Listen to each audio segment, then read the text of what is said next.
Warning: our YouTube channel and its videos may contain scenes, language, and content that may not be appropriate for all audiences. These videos include surveillance footage, undercover pursuit of suspects, actual police and rescue operations, and fearless confrontations. If you do not approve of the content, please do not watch our videos. If you wish to continue, we strongly advise that you proceed with caution. Viewers' discretion is advised. Tuloy-tuloy pa rin po ang pagratsa daw ng Kilos Pronto kahit na hating gabi na. Dahil ang kami ho dito sa Kilos Pronto, meron kaming mga mata ho sa dilim. Yun. Kaya sa mga pasaway, kolokoy, mga abusado sa kalsada kapag gabi na, mag-isip-isip na ho kayo. Baka kayo ho ay lumalabag na ho sa batas trapiko. Ito, panoorin ho natin.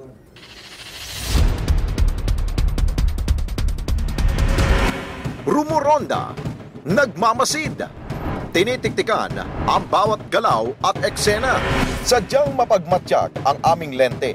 Habang binabagta sa Kilos Pronto ang kabaan ng A. Bonifacio Avenue sa lungsod ng Quezon, bumulaga sa Kilos Pronto ang tricycle na ito. Nakapalmoks na nag-counterflow. One way pero ang driver, ratsada all the way. Siniksik ng kolokoy ang kanyang sarili kahit pa nga may makakasalubong siyang ibang motorista. Pasaway na tricycle driver na may body number 032, markado ka!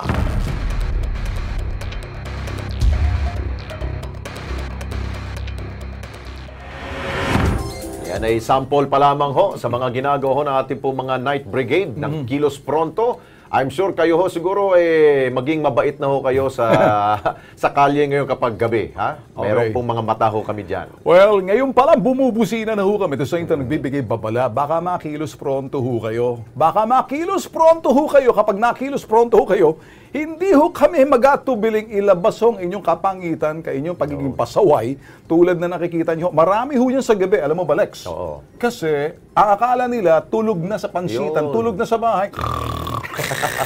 Humihilik na yung mga otoridad. Kaya ala nang nagbabantay sa lansangan, nandyan ho ang Kilos Pronto. Inaamin naman ng inaamin naman ho ng mga nagbabantay ho natin, mga traffic constable, mga nasa LTO at LTFRB, na sila po'y underman. Wala ho silang tao sa gabi. Kaya kami na hong bahala. Huwag kayong mag-alala. Mga kapanalig ho natin sa mga ahensya pa ng gobyerno. Kami pong bahala. Pero tulungan nyo rin kami mag-enforce ng batas. Dapat. Pwede? Ayos. Sige.